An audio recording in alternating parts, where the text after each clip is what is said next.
Ladies and gentlemen, welcome back to the Figures of Sport podcast, episode 86. Guys, I am super excited for this week's episode. First off, if you guys can't tell, we've got a little bit of a different background. I wanted to be a little bit more comfortable. This episode is going to be a little bit more laid back in some aspects, a little bit more conversational. So I wanted to get a little bit more relaxed and ready for this conversation that we'll be having with George today. We've got so much to talk about. And the first thing that I do want to highlight is obviously, you guys know, the first thing is we are so close to 100 subscribers on this channel. So without any BS nonsense, you guys know what I'm going to ask you for. I'm going to ask you to like this video and subscribe to the channel. Share this video and this page with at least 5 people you know, whether it's your friends, your family, your coworkers, anybody that should be up to date with things in sports. That's what we are here for. We are here to provide you guys with good conversation, with some good takes, some hot takes, and everything in between, guys. So do us a huge favor. Go ahead and like this video, subscribe to the channel, and share this with your friends, family, coworkers. And we are going to talk about a lot today. But once again, ladies and gentlemen, welcome to the Figures of Sport podcast, episode 86, guys. Thank you all for joining us this week. We've got a lot to talk about, as I mentioned. And the first thing that we are going to talk about is going to be the NBA Cup Finals. Tonight, so we are recording this on Tuesday, December 16th, and in about an hour from now, we are going to be seeing the New York Knicks and the San Antonio Spurs face off in the NBA Cup Finals. Remember, this game does not count towards the official 82-game schedule, so this will just be a game purely for the love of basketball. I'm very excited for tonight's matchup, and we're going to be talking about a lot. So there are some things that I wanted to highlight as far as teams, how these teams got here. And the first thing that I wanted to highlight is the fact that the San Antonio Spurs actually got here by beating the 24-1 Oklahoma City Thunder. They snapped their 16-game winning streak, and Victor Wembanyama, in his return from injury, he put up 22 points and 9 rebounds in just 21 minutes. So shout out to Wemby for coming back. There was some conversation after the game that there is a potential rivalry brewing with the San Antonio Spurs and the Oklahoma City Thunder. And Wemby came out and said that, as of right now, he doesn't really see it as a rivalry because the Thunder are kind of in their own tier. So that was very humble of Wemby to say. But again, I will say that, there is definitely some rivalry between Chet and Wemby. That is absolutely for sure. When you look at the way those two guys play against each other, you could tell that there is something there, and it is a little bit more than just friendly competition. I feel like each of them definitely wants to go out and prove a point whenever they face off against each other. So that is something that we I think a lot of people should be excited for going forward. It's going to be a fun rivalry, and this Spurs team is super young, as is the OKC Thunder. So hopefully we get to see those two teams match up, year in and year out, and have some really good competition against each other. So that'll be exciting. Now the Knicks were led by obviously Jalen Brunson and Cat. They have been pretty dominant throughout this entire tournament. They recently beat the Orlando Magic. Jalen Brunson had himself a game. He dropped 40 points in that game, and honestly, he has, if I'm not mistaken, he has scored at least 30 plus points in 4 straight games. So I would be on the lookout for Jalen Brunson to continue to dominate the ball and try to get his team a win tonight by doing a lot of the heavy lifting on offense. Now here's the other thing too. When it comes to this Knicks Spurs matchup, Wemby has dominated the Spurs. I mean, the Knicks in his 3 matchups. In 2 of them, he's went for at least 40 points. So I'm very interested to see how this matchup shakes out tonight. I can't wait to watch it. Right after we finish filming this episode, we are going to take a look at that, and we're going to obviously dissect that, and we'll talk about that a little bit more in next week's episode. But the thing is, obviously, Wemby only played, like I said, 21 minutes in the game against the Thunder. So the question still is, there going to be a minutes restriction on Wemby in today's game, or are the Spurs going to kind of loosen the reins as they try to win this NBA Cup? We shall see. Obviously, there hasn't really been too much said, but it'll be exciting nonetheless. So very, very excited for that today. And that does lead me to one more question, and it is Jalen Brunson the most clutch player in the league? Obviously, we know that his ability to score the ball is incredible, leading this Knicks team. But I would love to hear your guys' thoughts. Is Jalen Brunson the most clutch player in the league? Or do you guys have someone else? Really excited to hear your guys' thoughts on that. Let me know what you guys think. And some other news around the NBA actually is going to be that actually Cooper Flagg has officially broken the record. Cooper Flagg has he has made history. I apologize. He scored 40 points, ended with exactly 42 points, 7 rebounds, and 6 assists in yesterday Monday night's game against the Utah Jazz. He is the first 18-year-old in NBA history to score 40 points in a game. So shout out to the rookie. Had a really, really slow start this season, but he has been playing better as of late. So that is a good sight for Mavericks fans, that's for sure. Other things that I wanted to highlight is that trade season is officially open. December 15th marked the unofficial start of the NBA trade season because all of the players that were signed in the offseason or players that I believe have signed extensions are now eligible to be traded.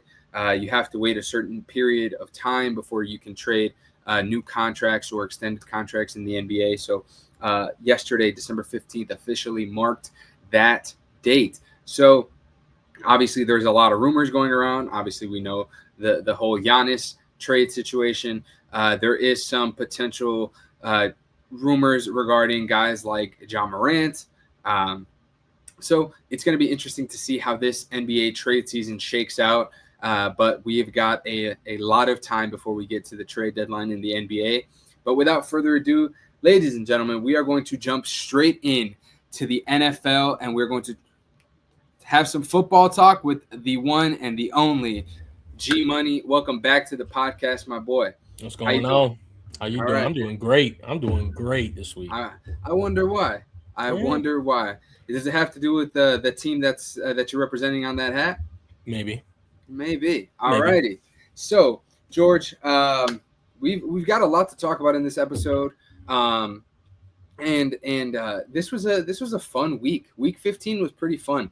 Yeah. I think we saw a lot this past week, and I think it has answered some questions of ours, and maybe even raised some other questions that we'll have going throughout the rest of the season. So one of the things that I did want to start with are going to be some of the top storylines heading into Week 16. A lot, like I said, happened in Week 15. So the first thing that I want to highlight as we head into Week 16 are some notable injuries to some star players. Unfortunately, you never want to see players get hurt, and we saw 2 of the NBA's biggest stars in Micah Parsons and in Patrick Mahomes go down with ACL tears. So that's going to be very, very tough for those teams to kind of bounce back from this season, obviously. And then we have a guy like Devontae Adams, who is dealing with, I believe, a hamstring injury, and he is probably unlikely to play in Thursday's matchup against the Seahawks. So those are just some things that I wanted to highlight real quick before we, talk about any of the other storylines. So speedy recovery to those guys. Listen, Micah Parsons is a Packer, but at the end of the day, we never want to see stars get hurt. In fact, I would have loved it if he didn't get hurt because of the fact that if we beat the Packers with Micah Parsons rushing Caleb Williams and causing havoc on the line as he usually does, it would have been that much sweeter. But again, yeah, I mean, but it's not just that. I mean, just you got to think about the historic season that Micah was having this year, right? This year, Mark, he had I believe 13 sacks going into this year. But this year so far, and that means that he was the first player in NFL history to record at least 12 and a half sacks in his first 5 seasons. I mean, if you look at the stats, he applied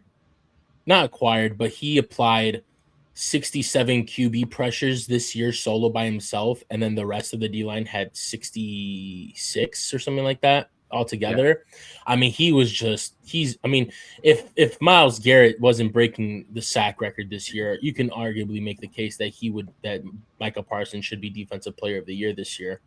And when that injury happened, I know a lot of Packers fans were thinking that their season was done. They went all in on Micah right before the season started because they believe that by acquiring him, that's the piece that they need for the Super Bowl. And while it does suck, I don't think that. And I still believe that Packers fans don't think their season is over. I still think they have a shot because Jordan Love is playing some of the best ball of his career so far this year. So, I mean, even though you got him, I know they suffered a lot of other injuries too, like Zach Tom. Jenkins has been out for a minute. Christian Watson got hurt. I think it was Evan Williams, the safety, also got hurt. Today, I think they just posted that Marshawn Lloyd is going to be out. Another one of their second-round running backs is going to be out this season. So, I mean, they've suffered a lot of injuries so far this year, and some at the wrong time too. It's pretty upsetting. I wish Micah and the rest that are out for the rest of the season a speedy recovery because those guys are difference makers for that team, especially Micah.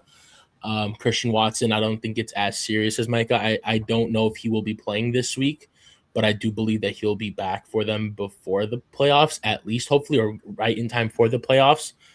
But yeah, I mean, you got to feel in Mahomes too, like probably the league's best quarterback right now, the face of the league. What can you say? Like, what was it? Seven AFC Championship appearances, 5 Super Bowls, won 3. I mean, the guys had I think multiple MVPs. I mean, this guy's literally the face of the league ever since Brady left, and it sucks to see. Hopefully he has a speedy recovery. And we found out that it wasn't just the ACL, it was the LCL too for Mahomes. And I believe he just had surgery. So they're hoping to get him back for the start of the season next year by week 1. Trying to turn the ship after the season they had this year. But yeah, speedy recovery to both those players.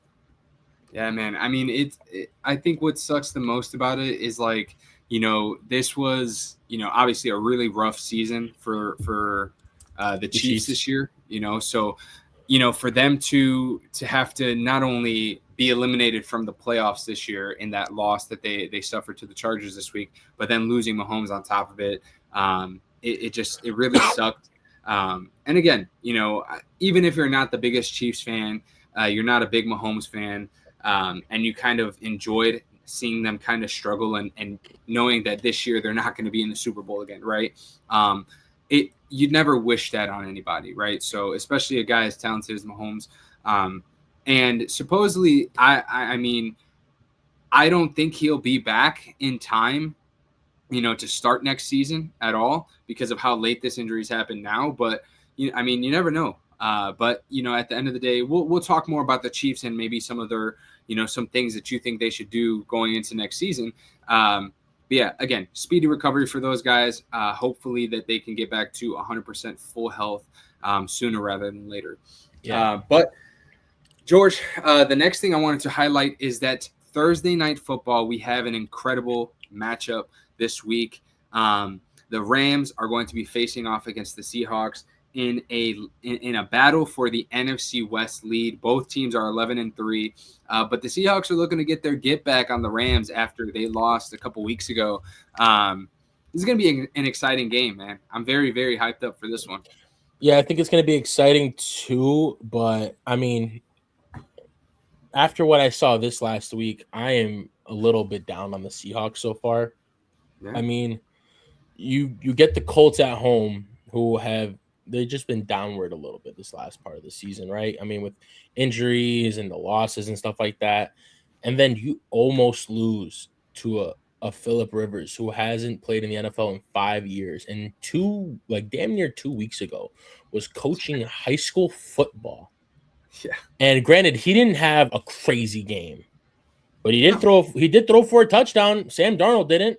And he did give them the lead with like 40 seconds left. And granted, Sam Darnold got them down the field in field goal range, but Sam Darnold did not look good. The defense, they didn't get this was not like oh my God game from Seattle where it was like, oh my God, I can't believe they let Phillip Rivers do this to them. But it's like, if this is what the game looked like against an offense where the quarterback is 44 years old, threw for 120 yards, was it? And Seattle had no touchdowns this game. Yeah. It was all field goals. Yeah. I don't see how they were gonna. I don't know. I mean, and then to think about what they did last time against the Rams, I don't know if the Seahawks are gonna win this game. I think it's gonna be hard. I do think that if Devontae doesn't play, it helps them a lot in terms of defending, because then you can make most of your focus on Puka. And Stafford didn't have the best game either against them the last time they played. He had about 150 yards, 2 touchdowns. It was a lot of back and forth with that team, with that game. Kyron Williams and Blake Corum have been stepping up big time for the Rams, though, in the run game. And Seattle's run game has been pretty lackluster so far.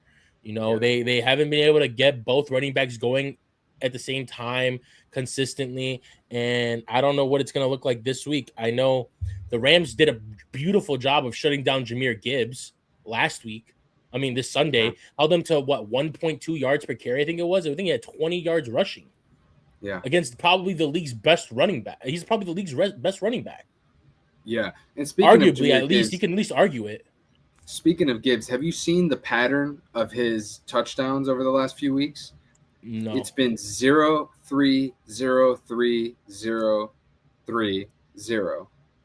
Does that mean he's in store for So you're telling me against the Steelers he's going to get 3? I'm just saying, if you're going by patterns. I pray to God he doesn't, because we low-key need the Lions to lose this week.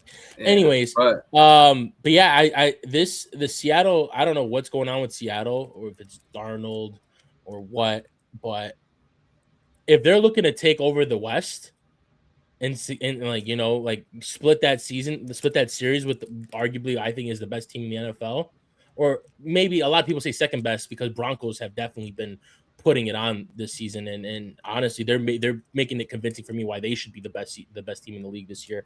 They're gonna have to do something. They're gonna have to go back to being Seattle like they were in earlier this season, because I don't see them continuing going like this and beating a team like the Rams. Yeah, it is going to be interesting to see, especially because, too, the other thing is whenever it comes to divisional games, things get messy. Either way, it should be an exciting game, because this is also the first time, I believe, in Thursday Night Football history that we are going to see two teams that have 11 wins. So they are making history in that sense. But yeah, again, kind of like to echo what you said, it is going to be tough because the Seahawks haven't that win really wasn't impressive for them to just win off of field goals. JSN had a 7-reception, 100-plus yard game, but it really didn't seem like it, because there was no touchdown scored. That offense didn't look dominant at all. Seattle wasn't good in the red zone at all. Yeah, they couldn't score touchdowns. Yeah, and again, it could just be, a one-game thing, but again, you mentioned something that I really liked, and it's the fact that the run game and the pass game have never been on the same page, like every game, or consistently on the same page. At least the run game. The run game has been pretty lackluster this year, especially when you have a duo like Walker and Charbonnet. Yeah, and I forgive me if I butcher their name, but I know a lot of Seattle fans are coming for their right guard. I think his name is Benford or something like that. I know they're really coming for him, because there's going debates on who's a worse right guard, him or Falele from the Ravens, and it's like you see the guy from Seattle is like, you see his like highlights, and he's like looking lost on the field, always falling down, and it's bad. It's bad. Yeah. So I don't know if it's because O-line or what. Anthony Bradford. Anthony Bradford. Yeah, there's Yeah. arguments saying who's got it worse, the Ravens with the Seahawks with Bradford or the Ravens with Falele. And honestly, hey man, that clip of Falele that was out last week though was hilarious. I mean, go watch some Bradford not clips, but like tape, and you'll see how bad he is. All right, I have to check that out. We'll see. But, I mean, this is another good game. Thursday nights are always known for stinkers, so hopefully we can get a good game in Seattle. Though, I don't know what the weather's going to be like, so I don't know. We'll see. I mean, hopefully it is a good game, but we will see on Thursday. And spoiler alert predictions: I got Rams.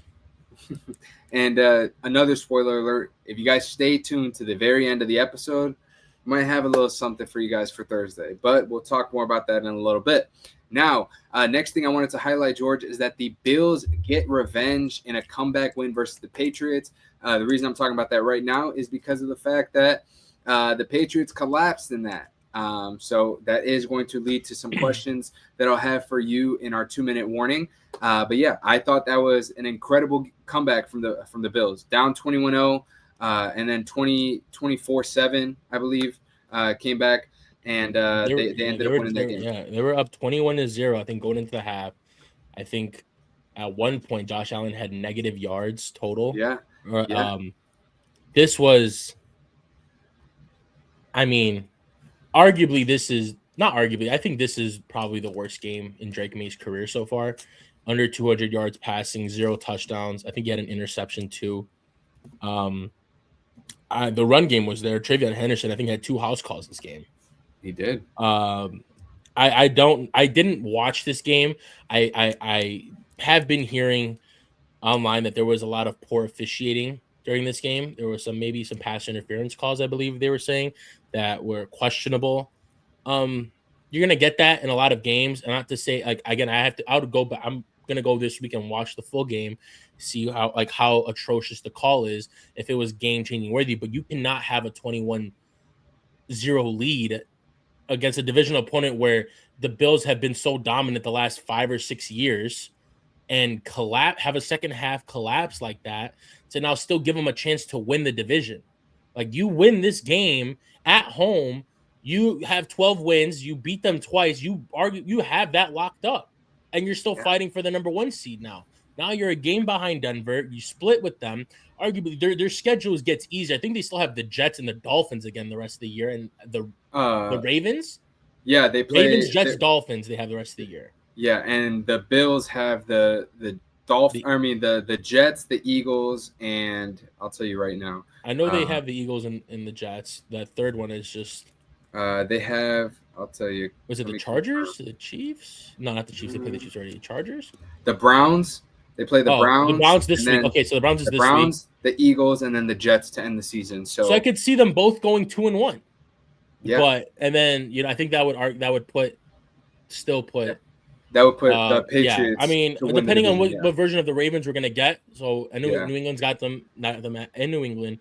We'll see. But that was a game you shouldn't have lost, especially up 21-0. Yeah. Again, I will go back and watch the full game to see like how bad this officiating is, to see if it was really worthy of like saying that the officiating is what cost them this game. But I mean, even if there was like a couple of bad calls, you're up 3 touchdowns. Yeah, I was just about to say, regardless of the officiating, up 3 scores, you cannot lose that game. And you got to close that out at home. You got to close that out. And on top of that, you scored 21 in the first half, and you scored 10 in the entire second half.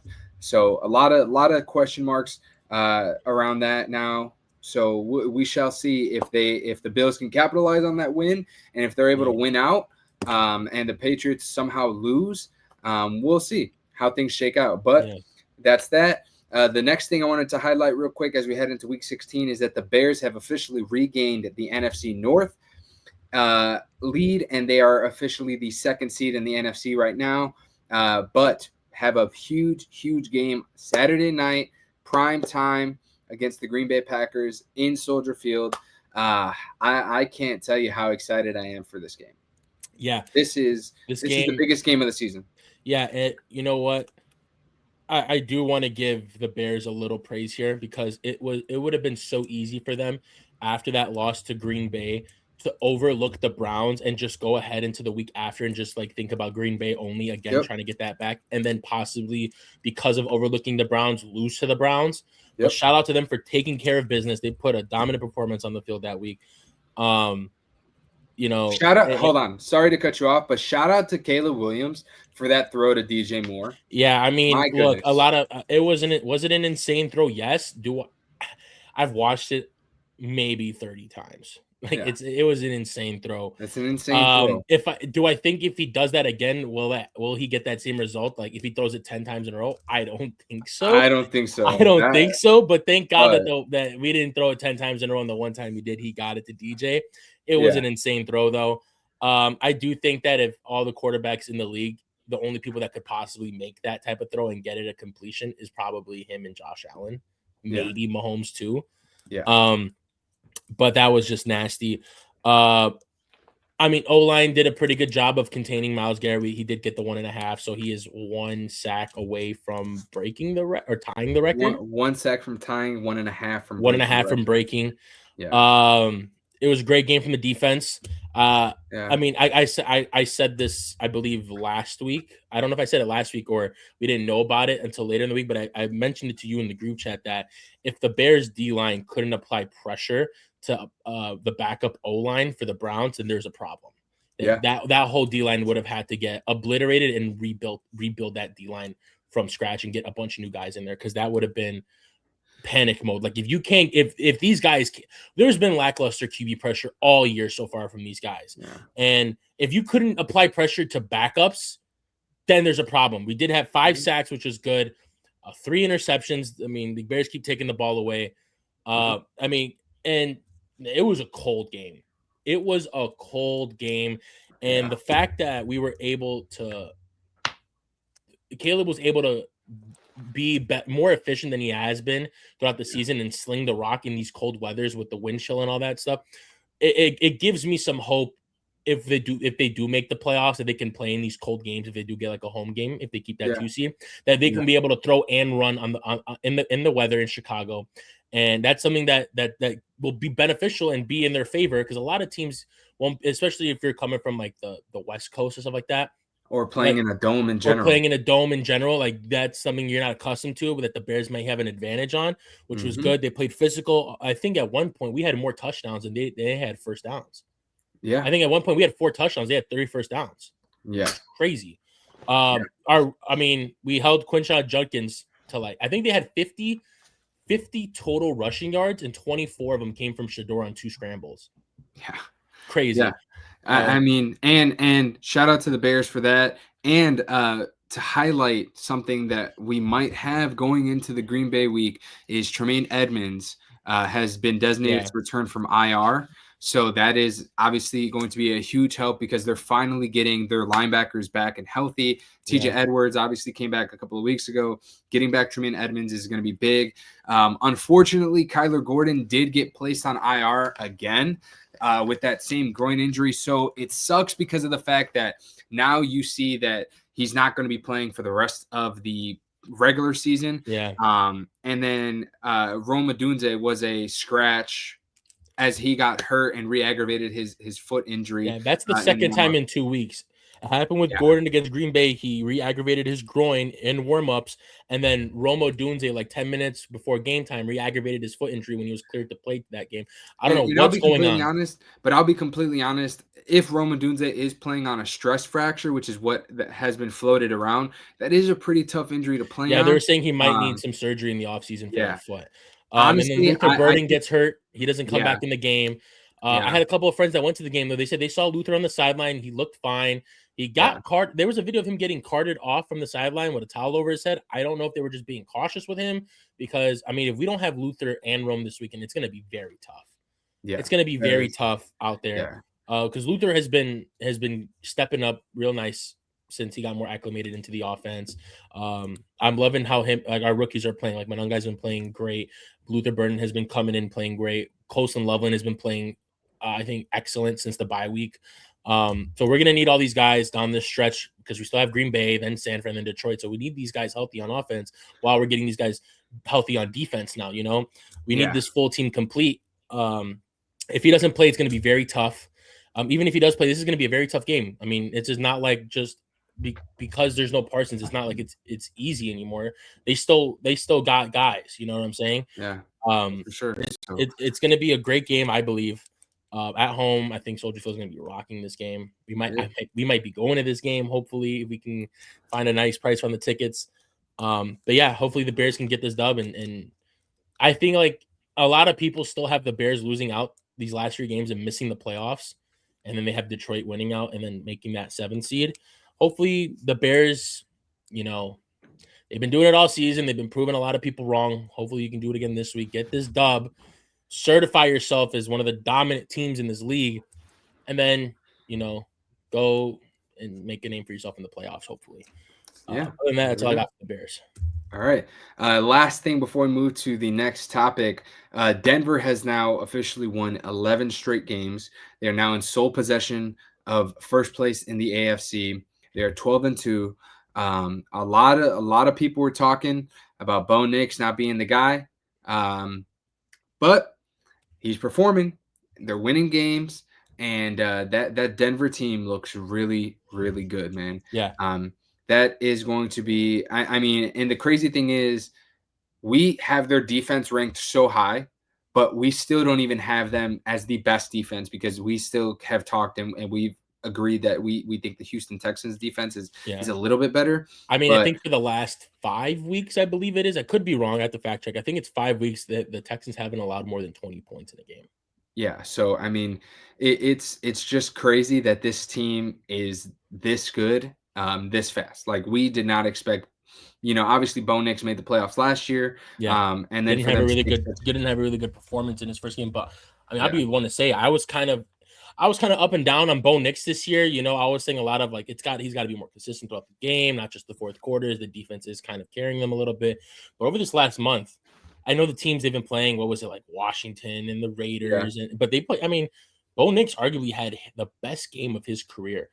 A lot of people would say it was that game against Cincinnati last year. Yeah, Cincinnati last year, where him and the comeback this year against the Giants. Yeah, no, but like that was that fourth quarter. Like this is a full game, I would say. I think this was Bo Nix's best game of his career so far. I mean, 300 yards, 4 touchdowns on the Packers defense. Yeah. I mean, I don't think we've seen that all year against the Packers defense. Yeah. I don't think there's ever been a quarterback. I don't think there's ever been a quarterback to throw 300 yards and 4 touchdowns. Yeah, and on top of that, coming back from losing in that game against the Packers to lead. Yeah, they were down. They were down. What was it? I think they were only down 16-14 and a half. They were only down 2 points, but I mean, they dominated. And then, the defense came up clutch. Pastor Tan, that was an amazing pick.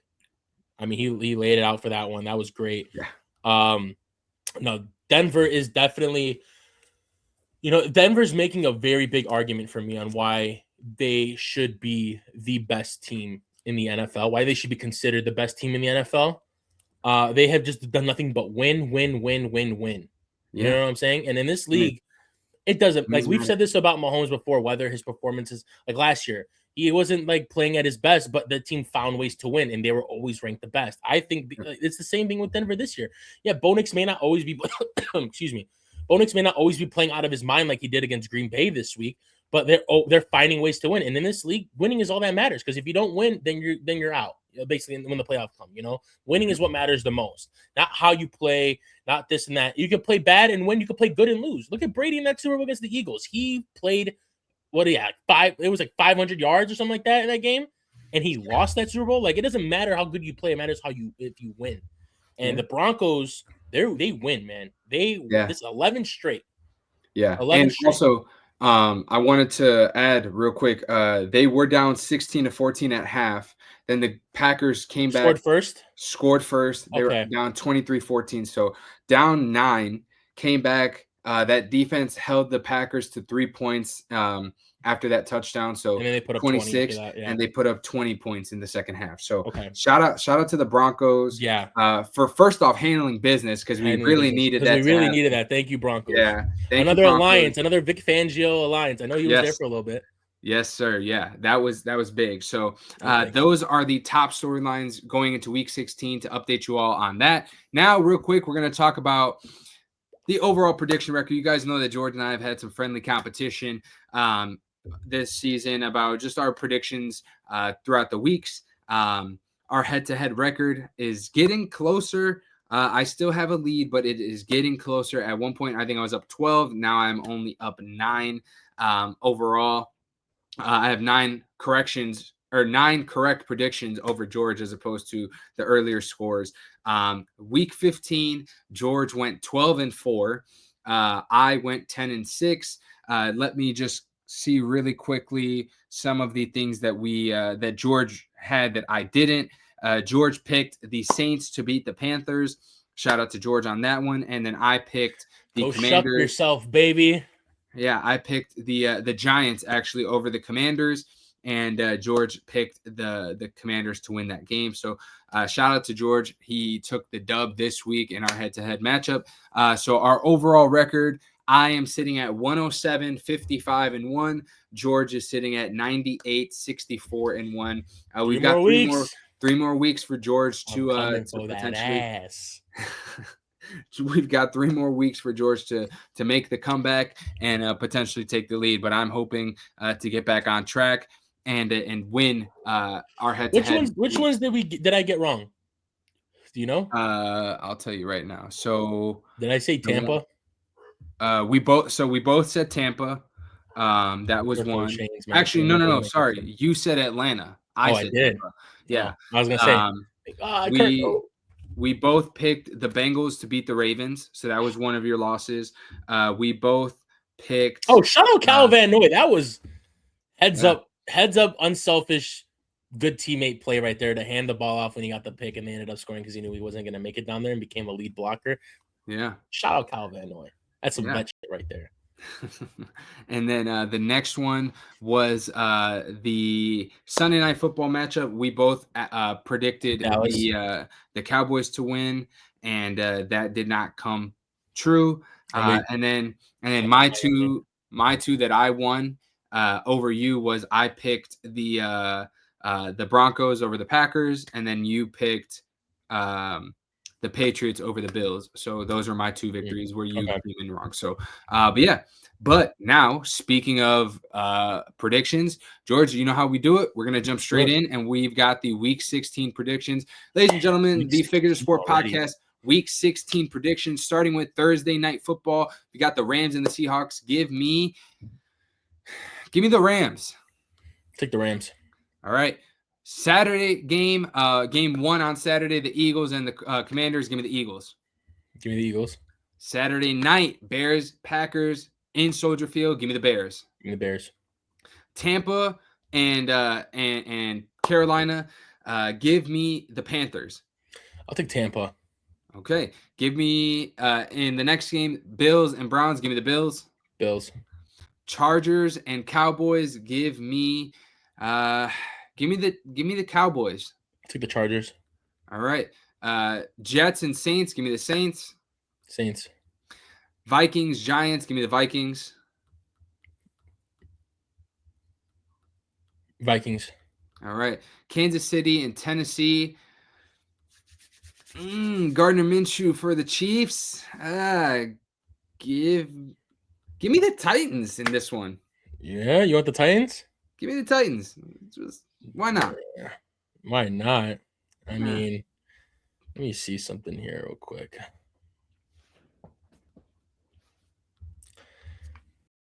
Do I want to take the Titans? I'll take the Chiefs. All right. Bengals and Dolphins. Give me the Bengals. Yeah, give me the Bengals. All right. Atlanta and Arizona. Give me Atlanta. Have we been the same on every pick but the Tampa one? No, you picked the Chargers. I picked the Cowboys. Okay, and I took the Chiefs too, right? Yeah. Give me Arizona. They're due for a win. They're due. All right, big matchup. Jacksonville versus the Broncos. Both teams have been playing pretty well lately. Give me the Broncos, though. Trevor Lawrence has been balling, dude. Did you see what he did? I know it was the Jets, but he put up 6 touchdowns, was it? Yeah, bro, it was crazy. I'll take the Broncos, though. Broncos. Put up 70 in fantasy, by the way. Sick. Yeah, I know. And our boy benched him and he ended up losing because he started Lamar. I'll take the Broncos. All right, Steelers and Lions. Give me the Lions. Give me Steelers. All right. Texans, Raiders. Give me the Texans. Give me Texans. Sunday Night Football, Ravens and Patriots. What you got? Why are you going with Miami first? I just want to hear it. That's all. I've been going first. I'll take Baltimore. All right. Give me the Patriots. And Monday Night Football, the Niners versus Old Man Rivers. Give me the Niners.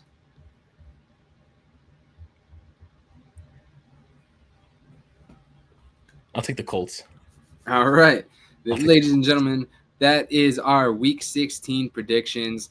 We shall see who comes out on top this week. Now, George, next up, we got the Power 5. And we've got the Power 5, and we got some changes to the Power 5 this week. Yes, so here we go. Without further ado, ladies and gentlemen, the Figures Report Podcast Power 5.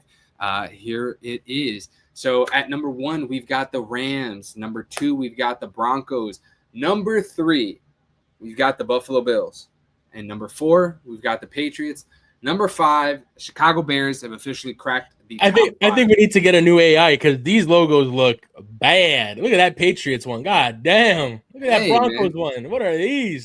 Brother, hey, listen. That's that free stuff you be using. Hey, listen.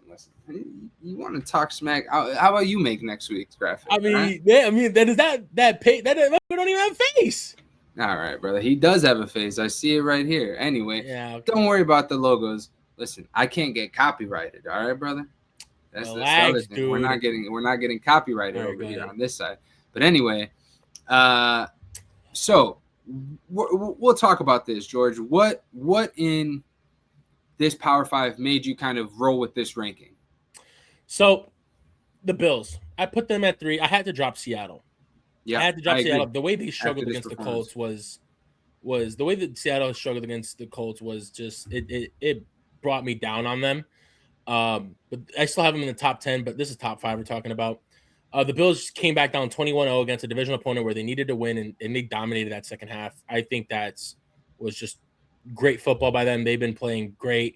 I mean, they were even against Cincy, they were down, came back, had those huge turnovers to, in that game there. I think they deserve the 3 spot. The Patriots at 4 dropped them down. What was it? 2. They ended up choking there. That should play a factor in realizing these power rankings here, how they had such a big lead at home, and then Drake May didn't play his best game ever. He had his worst game in his career, 150 yards, I believe it was, no touchdowns, 1 pick. I had a rushing touchdown though, I believe. 2 rushing touchdowns, but yeah. I mean, in terms of passing, they couldn't get anything going.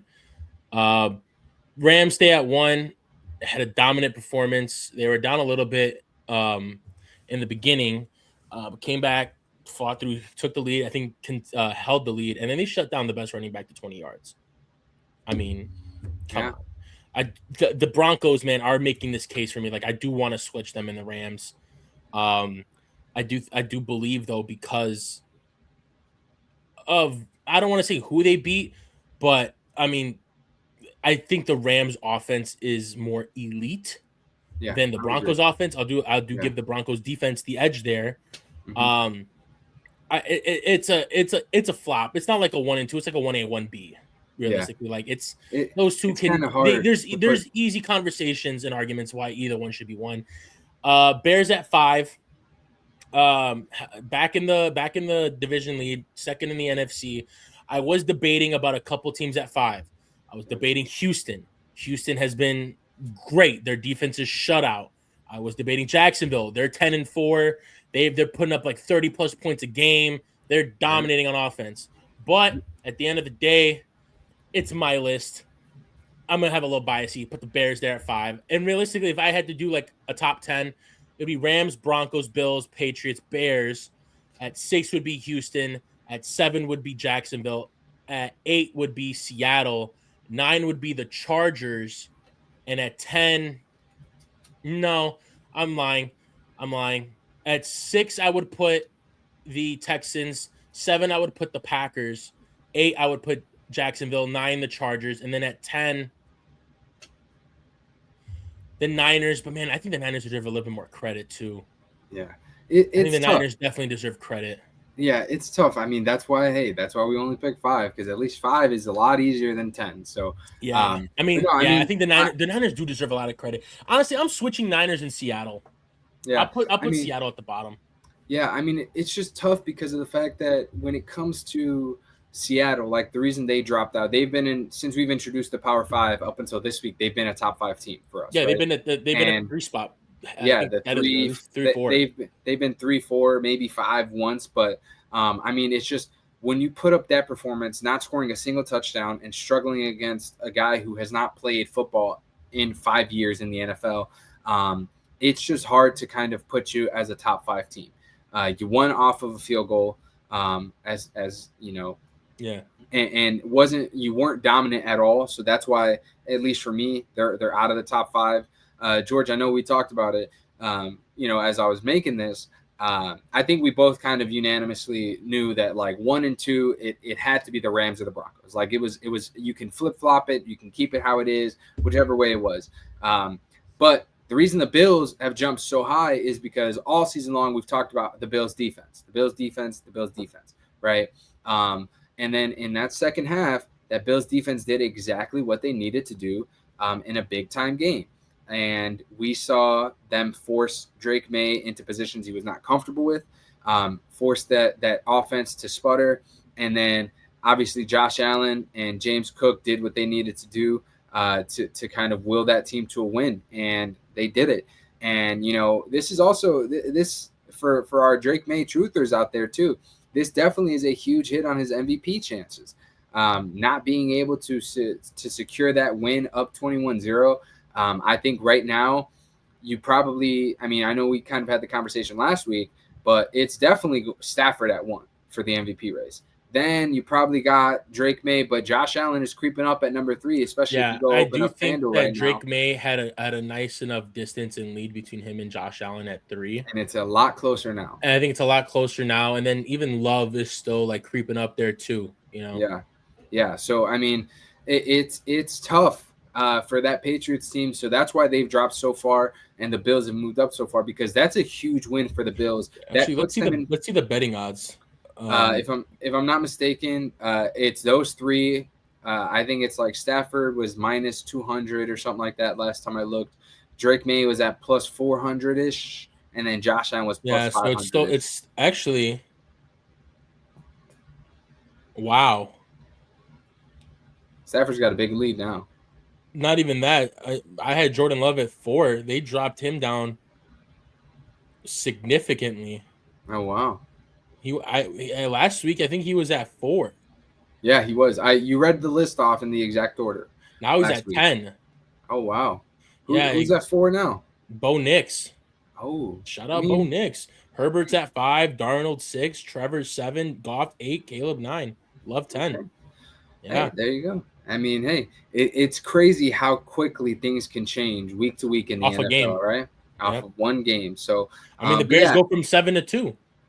Yeah, right. So, but again, and to kind of just go off of the Bears, how they're in the top 5 now, because again, it is tough to put the Bears there when for some people when I know people are gonna get mad at that, but you know what? I'm gonna give a little bias. The Bears are 10-4.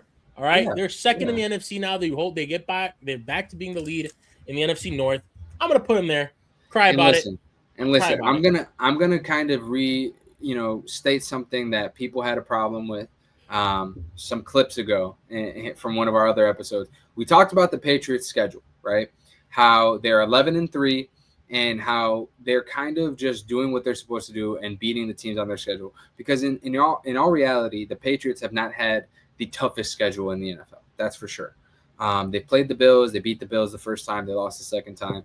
But then some of their losses were really tough losses. You lost to the Steelers. You lost to the Raiders, right? Like those are tough losses.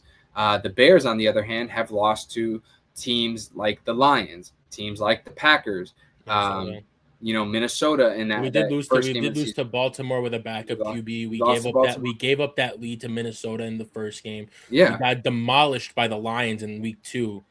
I think the best loss we had was against the Packers, where it came down to the wire there. Yeah. But I mean, any one of these teams they can win at any point. Look, Minnesota, back-to-back wins. They beat Dallas, and then they shut out what's it called? Washington. Yeah. And Jaden Daniels, I know he got hurt, but when he was playing, he didn't look good, and he threw a pick against them. Like, that's a good defense there.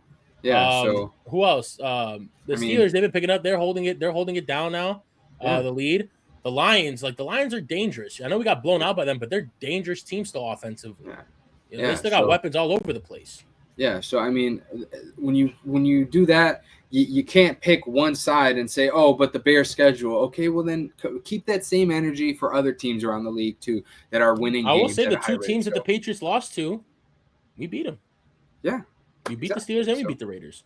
Yeah. So, I mean, listen. So, again, keep the same energy for all teams in the NFL. Don't pick and choose who you want to say, oh, they're such a good team.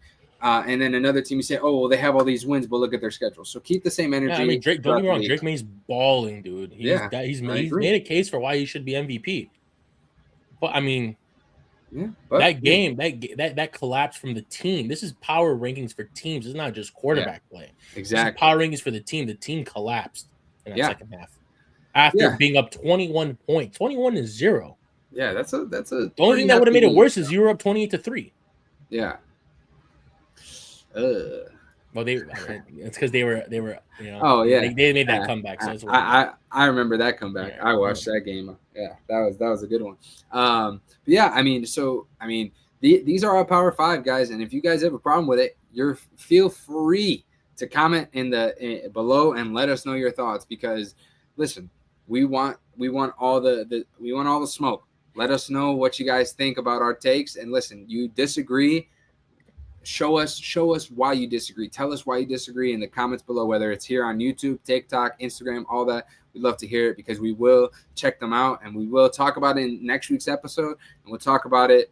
Maybe we'll respond to you in the comments too, right? So let us know what you guys think. But also, speaking of TikTok, someone else commented that we talked about how that we called the Green Bay Packers trash.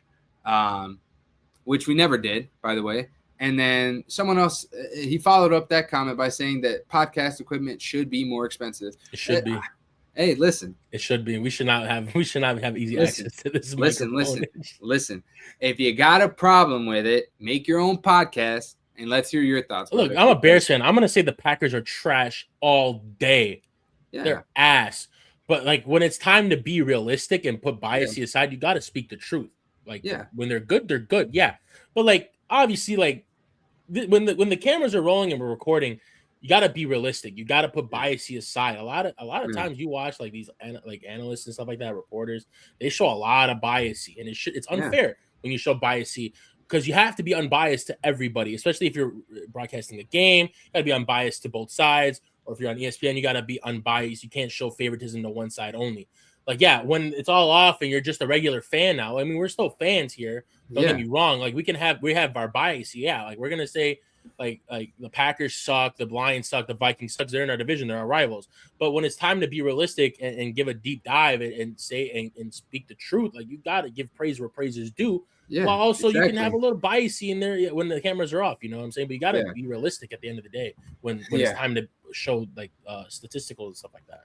Yeah, some people got to learn the difference between subjective and objective. So that's all I'll say there. But yes, anyway, guys, that is our Power 5. Again, you got a problem with it? Let us know in the comments below. We would love to hear your guys' thoughts.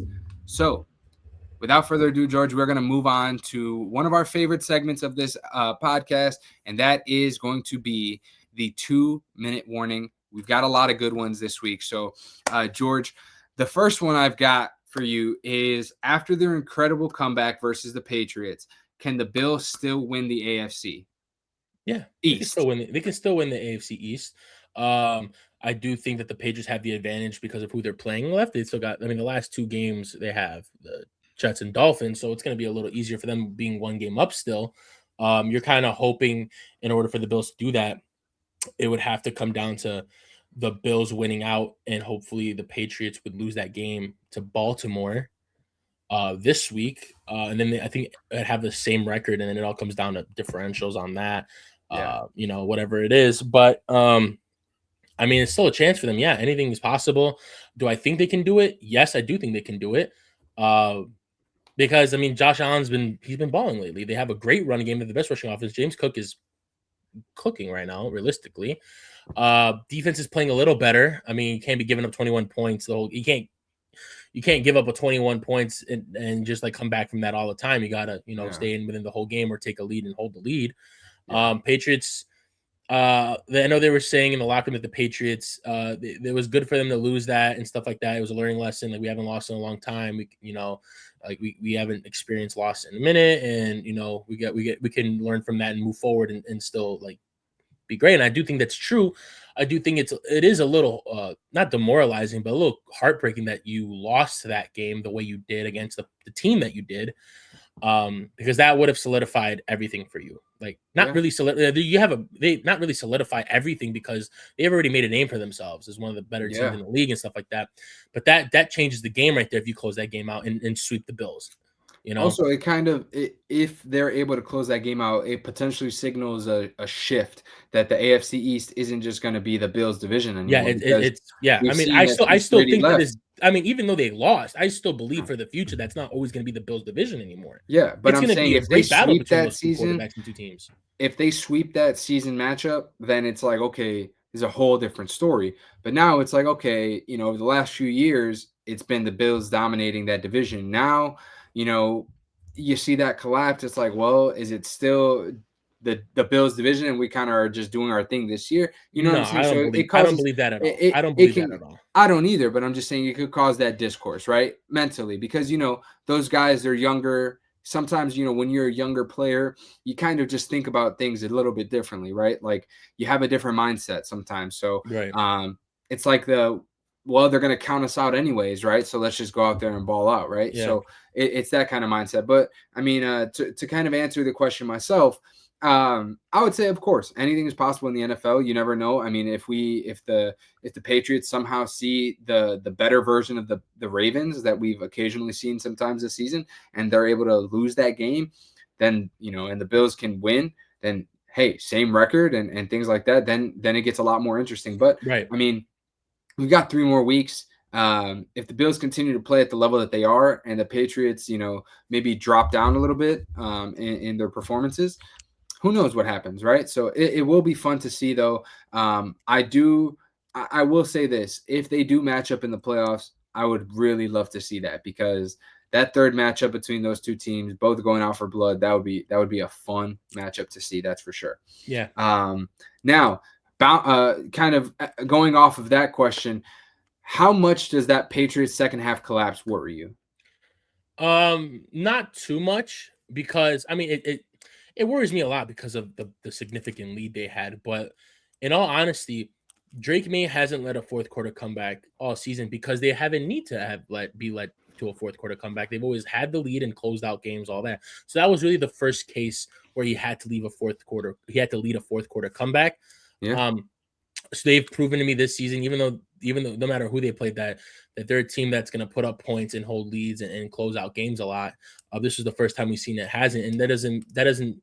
I mean, that was, what are they now? 11-3. So that's 14 games. 14 games. They've showed that they haven't had a problem to where they needed to collapse. They even showed where, even in that game against Buffalo the first time, I think it was tied, and he got them down there to win the game. It wasn't a comeback because they were tied, but it's not like they were down and then he got them down there to win the game. They were tied, he got them down there, and they kicked the field goal to win the game either way. So, I mean, I do believe that in this team still, that it doesn't worry me that this team is just going to collapse and be a first-round exit or anything like that. Yeah. Especially being that, I mean, now some of these teams are picking up, but it's still like the teams in the AFC aren't as strong as what they used to be. No, so it doesn't worry me that much, but it does put a little thought in the back of my head, like 21 points, close that out next time. But I think they'll be fine. Yeah, I mean, same here. It's a little worrisome just because of the fact that you're up 3 scores and then you kind of just lackluster second half. But other than that, I mean, I think, again, I said it earlier, younger players, sometimes you're kind of not really used to things like that. And maybe you lose your composure. You're not as poised, things like that. But I'm sure they'll get back on track. Mike Vrabel is obviously an excellent head coach, and he's a guy that, he's going to get those guys prepared and ready to go for the next time. So I don't think we'll necessarily see something like that again, a collapse like that in the second half by that team. But it is, you mentioned earlier that it's a good learning experience, that you heard that someone said that. I think it is. I think they definitely needed that, humble themselves a little bit, and they'll learn from that. They'll grow from that, and they'll be better. But again, like you said too, in the back of your head, you're kind of just thinking like, damn, 21 points is a lot to kind of just choke that away. So, but yeah, it doesn't necessarily worry me. It's more like just leaves a bad taste in your mouth and kind of gives you a little bit of a second thought. That's all. But yeah, other than that, yeah, that's that. Now, let me ask you this. Going into the playoffs, it doesn't matter whether I'm taking the conference out of it, so you can pick between the AFC and NFC. Who is the scariest team to face as we get closer to the playoffs, do you think? You could pick one from each conference if you want, or you could pick one team overall. I'll do one from each conference. Okay. I think for the NFC, it is the Rams. Yeah. Because their defense is pretty good and their high-powered offense. And then from the AFC, I'm going to say it's the Texans. Okay. I mean, they're picking it up. Stroud is picking it up. Like they're rolling right now. Him and Nico Collins have found their groove again. And that defense is just, yeah, it's lights out. I mean, under 20 points allowed in like the last 5 games straight. They can get to the quarterback. They can disrupt passes. They can do anything on that defense. And I think that's, while they may not be the best team in the AFC, they are the scariest team. Okay. All right. I like that.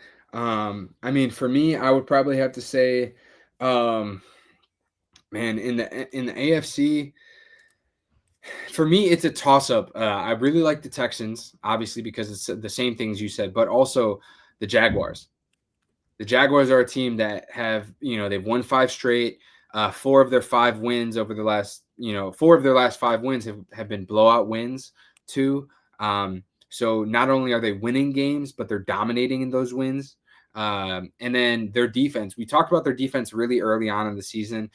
They kind of hit like a plateau, it seems like, in the middle of the season, but they're kind of back to that. They're performing at a high level on the defensive side of the ball. So that's a team that I like a lot, just because, again, they're firing on all cylinders right now. And for me, it's like when you see that, when a team is comfortable on both sides of the ball, they're a hard team to beat, So obviously it is going to be, I think we're going to see a really big test for them this upcoming week as they face Denver.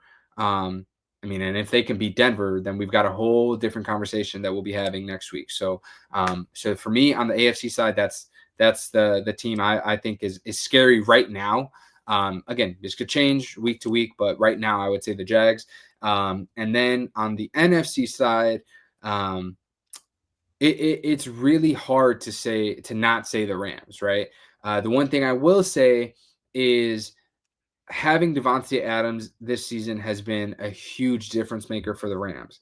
This hamstring injury he has is more of a week-to-week thing as it is a day-to-day thing. So if they're without Devontae Adams for an extended period of time, that makes them a little bit less scary, in my opinion, because now you can focus in on Puka, right? Obviously, we know Puka is a reception monster. He's a guy that can have 12 receptions, 100 yards any game, basically, right?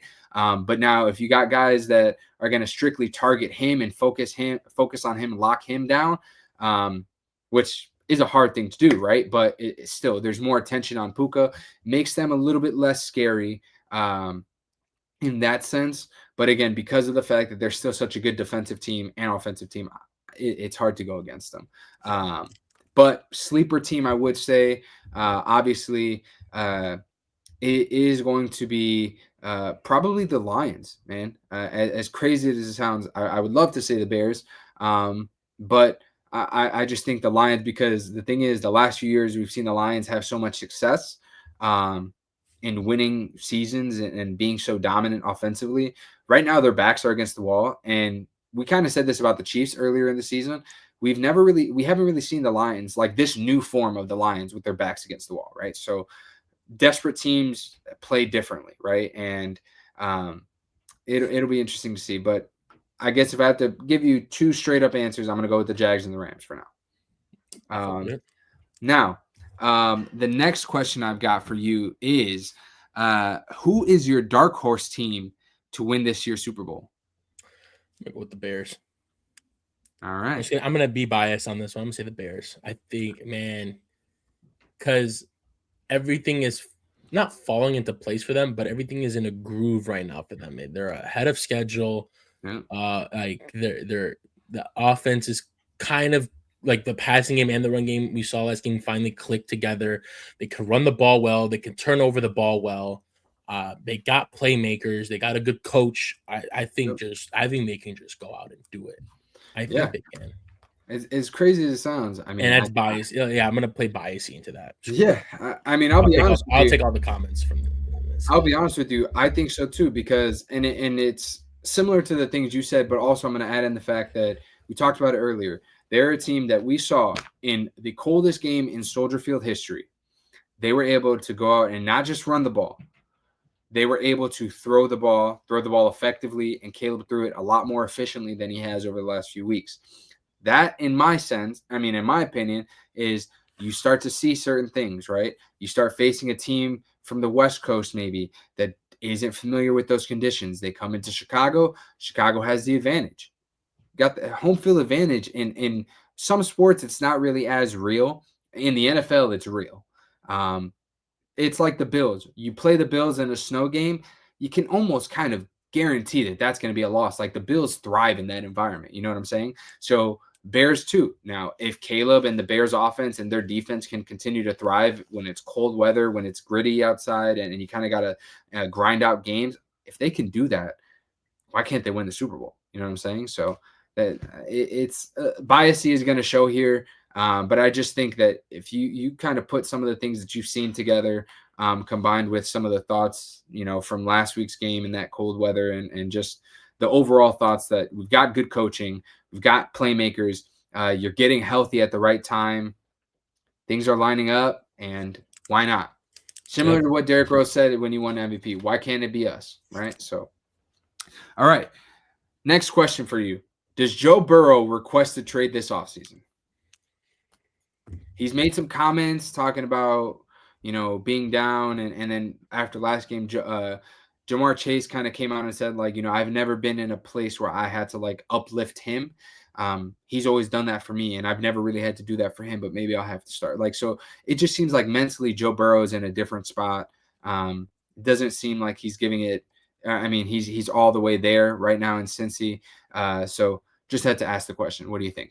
I don't know, man. It's a tough situation. I mean, I know he's going through some stuff in his personal life along with on the field. I mean, I don't know. I don't know what I don't know if we're going to be seeing a trade request or if he's going to be fine next season and roll into it like it's brand new, or if we're going to see an Andrew Luck situation where he just retires. I don't know what's going to happen. I can't. If I had to say, I think he would probably request a trade. But I think the Bengals are going to do everything they can to keep him because, the Bengals are top 10 this year in salary cap. Yeah. And I think they're going to go. I mean, they're paying 3 players a lot of money. They can afford Trey Henderson. They just won't pay him. Yeah. I think they're going to go get some offensive line guys, like pay some. Hopefully they can go make some trades, get some good guys, pay some guys, get some defensive players. They have to hit on their draft picks. But I don't know. I honestly, I don't know what's going to be the future for Joe Burrow after the season. Yeah, I mean, there's a lot of question marks. I mean, an Andrew Luck situation would be crazy. But I mean, realistically, I would probably say that Joe Burrow at least flirts with the idea of leaving Cincinnati at the end of the season. I wouldn't be surprised if he kind of leaves things like on a cliffhanger and is kind of like, well, we'll wait and see. Just because of the fact that, I mean, you think about it, for the last couple of years, he's getting hurt.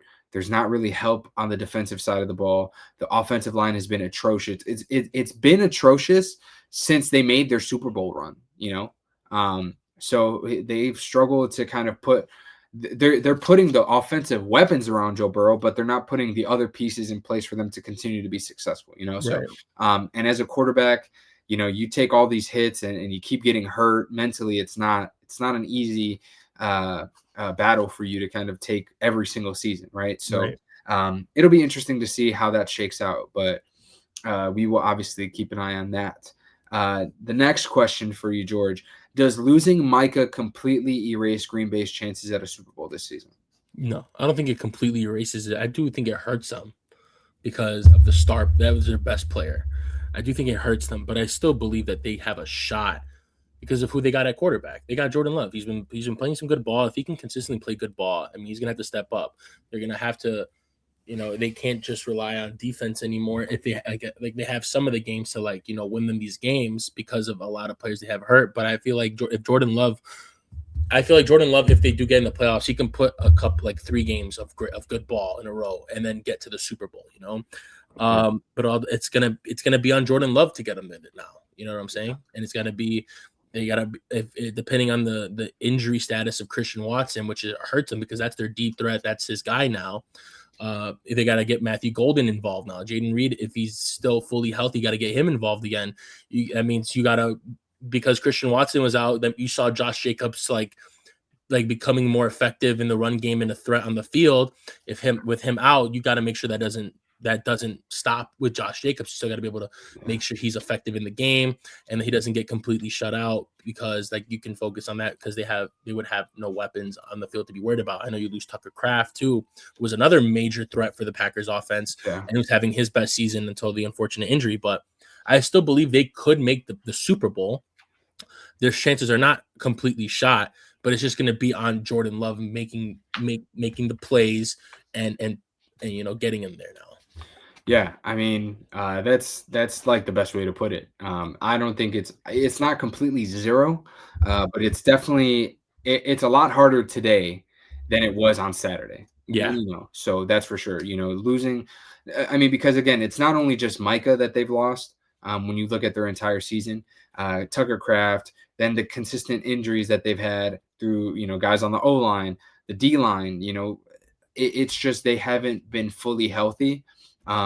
So for them to be realistic Super Bowl contenders, they're going to need a lot more from the players that they have right now available. But also you're going to need even more from Jordan Love. Like Jordan Love has to continue performing at a high level, because now, I mean, especially once you get into the playoffs, things are going to get real, and they're going to get real fast. So you can't really say, oh, well, we've got next week, because once it's do or die, we haven't seen the Packers take that next step, right? For years, we've been saying they're a young team.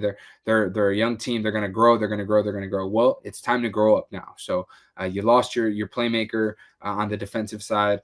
You suffered some big injuries, but Jordan Love, you're getting paid like a top quarterback in this league. It's time to play like a top quarterback in this league if you want to have a chance to win a Super Bowl. So, yeah.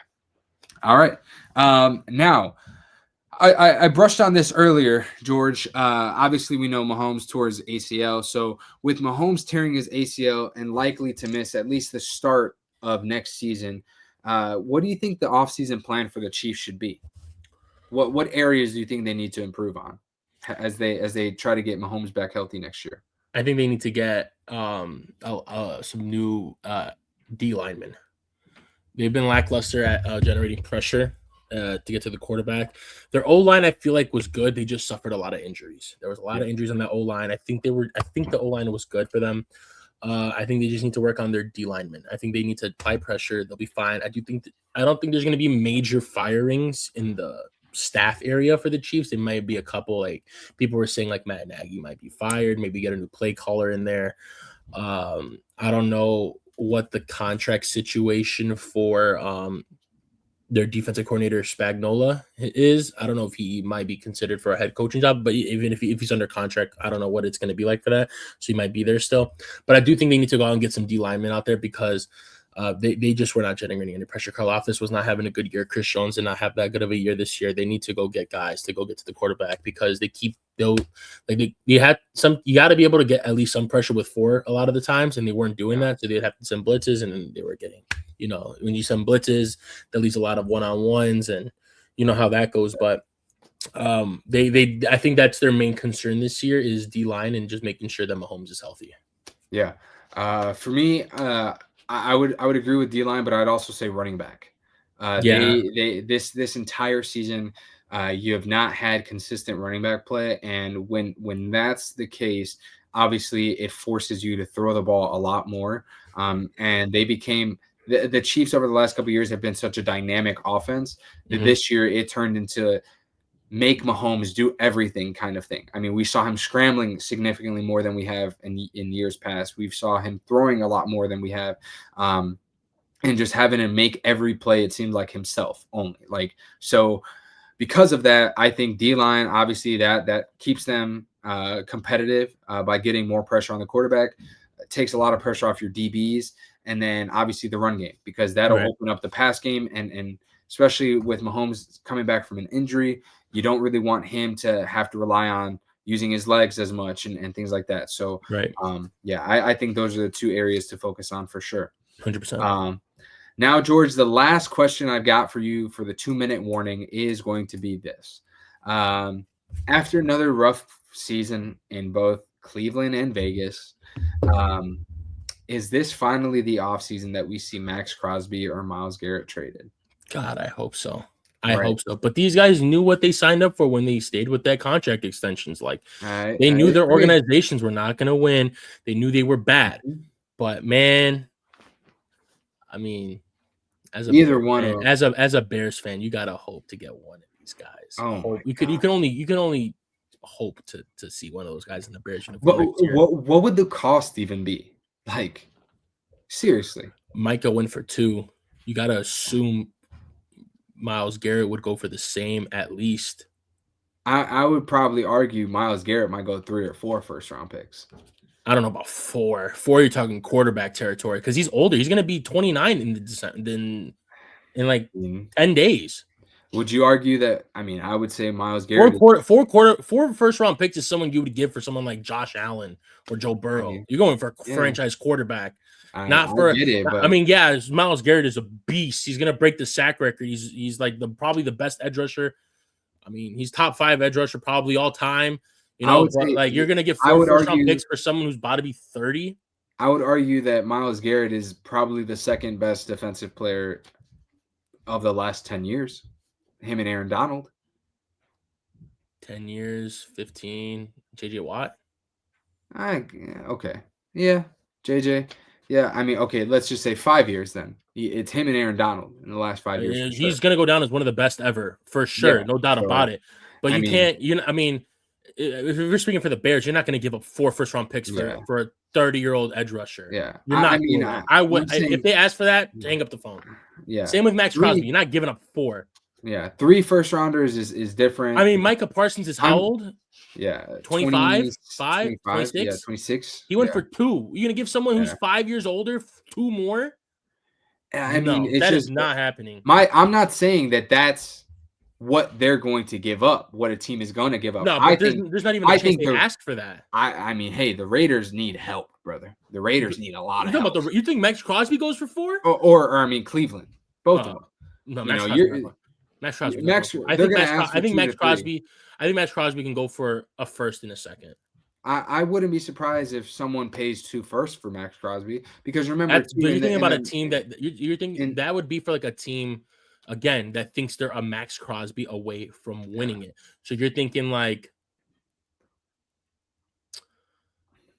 Dallas, but what was the point of getting rid of Micah? Or like maybe Detroit, or who else is like maybe like Jacksonville. Yeah. Like someone's like, I don't think you want to give it to Jacksonville, keep them in the AFC. You probably go NFC. Yeah.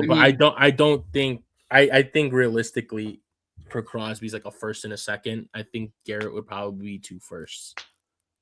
I wouldn't be surprised considering his age. If him and Micah were the same age, you'd probably say maybe 2 firsts and a second, or pushing 3. Yeah. I doubt it 3. Remember, but like because of the age difference, I don't think you get more than what you gave Micah. Yeah, I mean, here's the thing too. The Packers did also give up Kenny Clark, who but I think the Cowboys are going to cut him. I wouldn't. I don't know. I would, because he's aging. He takes up like $15 million. They got to restructure if they're going to want to keep Pickens. You're going to have to restructure Dak's contract. You got to start getting some guys for your defense. You know what I'm saying?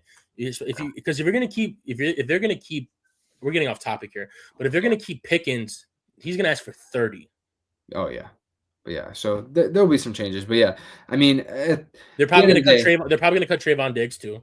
Yeah. So, yeah, I mean, as we go back to the main topic though, realistically, I think that this could be the offseason that those two guys actually. Yeah, because it's those guys.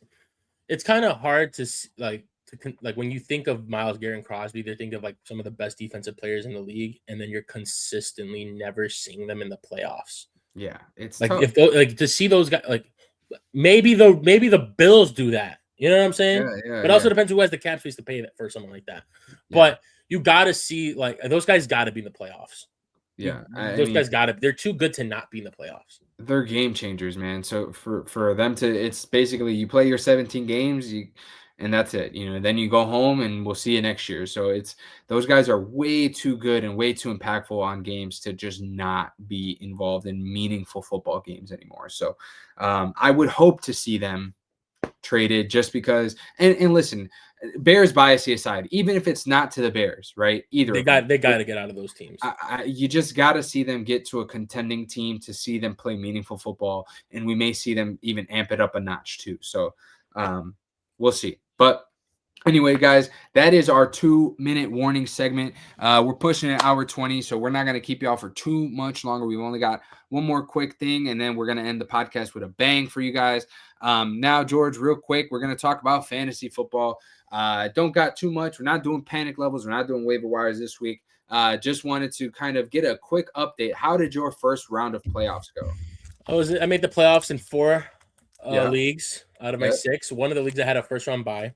Yeah. So 3 leagues that I had to play, I lost 2 of them in the first round. Ooh, I lost 2 of them. The one guy in my big league that I lost to, he let's say lucked out. His team was pretty good, but he had some big performances from DJ Moore.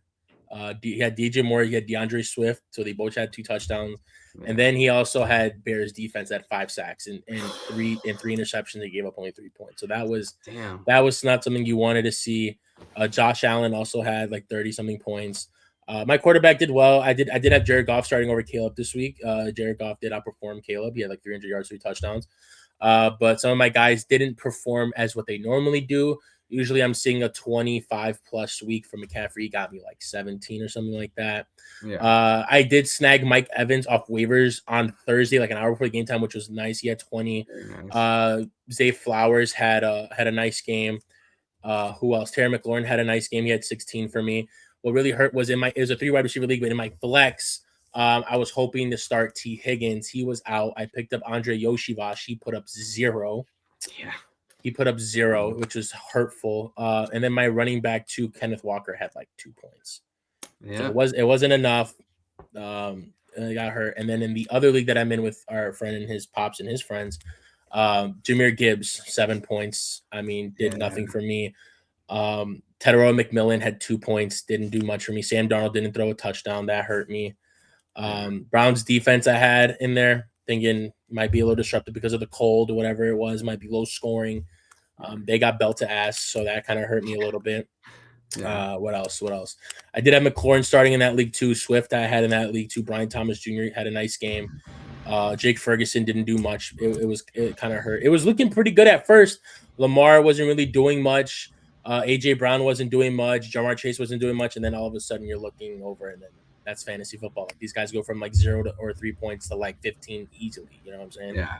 So that's it. One of the leagues, 2 of the leagues that I hit, the other leagues, the one in our league with our friends, I had a bye, so I played this week.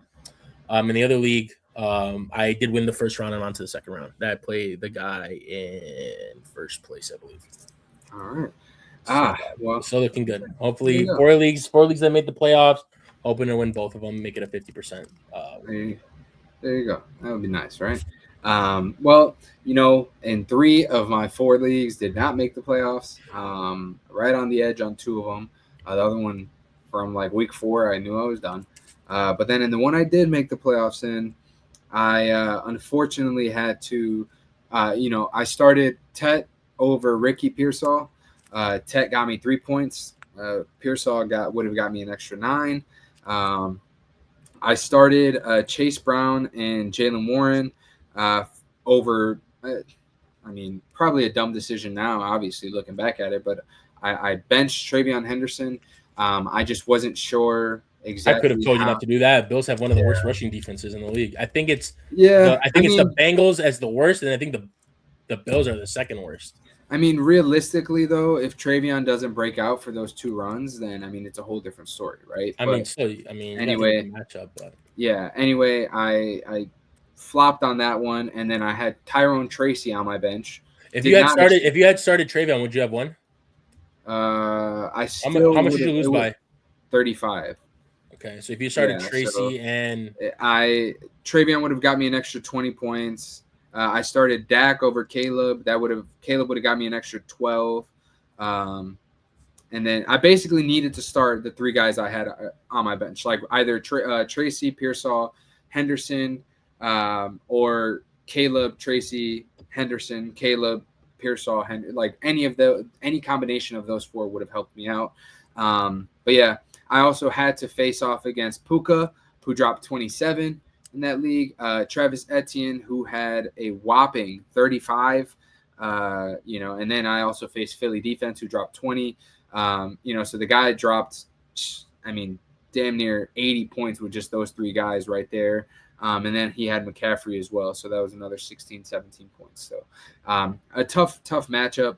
But hey, we're gonna rethink strategies and all that stuff, and we're gonna come back next year. So but yeah, hey, that's fantasy football for you, right? Yes, it is. Yeah. Anyway, George, good luck in your next couple of matchups next week. Appreciate it. I hope that we see some success from at least one of the members of this podcast. All right, ladies and gentlemen, we are going to end the episode off with a bang. We're bringing back the podcast parlay. We've got none too crazy here. We got a little 4-leg banger for you guys for Thursday night football. We've got Kyren Williams over 55.5 rushing yards. Blake Corum has been a huge part of the offense as of late, trying to keep Kyren fresh and healthy for the playoffs. So Blake Corum is getting a lot of touches. So Blake Corum, we've thrown him in there for 25 rushing yards. Then we've got Puka Nacua for 70 receiving yards. And then to end it all off, we got Kyren Williams, anytime touchdown scorer, plus 418, 4 legs.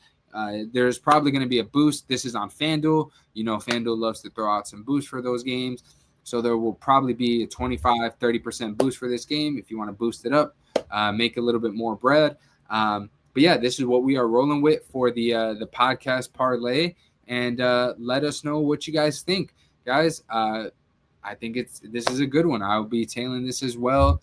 So bet responsibly, and hopefully we see some green, ladies and gentlemen. So yes, sir. That is episode 86 of the Figures of Sport podcast. We've cut that. We were getting it done right before an hour and a half. So thank you guys for staying tuned to this episode. We had a lot of fun recording this one. This was a good episode. Really enjoyed this one. Episode 86, guys. Before we leave, make sure that you guys do the one thing we ask you to always do. Like this video, subscribe to the channel, share this video with your friends, family, coworkers. We are trying to hit 100 subscribers. If we can hit 100 subscribers before the NFL season is over, that would be incredible, fantastic. Any adjective you want to use there, it's going to mean the world to us. So thank you guys for your support. Would really mean a lot to us if you guys can go out and help us reach this goal. But again, guys, if you guys have any takes that you guys want us to potentially debate, let us know in the comments below, whether it's here on YouTube, TikTok, Instagram, whatever it is. If they're good topics, we could bring them up during our next episode. So let us know what you guys want to hear, and we will do our best to accommodate and make sure that you guys are heard, and because we want you guys to feel heard and seen, because you guys mean the most to us. Now, ladies and gentlemen, thank you all for tuning into episode 86 of the Figures of Sport podcast. We will catch you guys next week, same time, same place. Peace. Peace.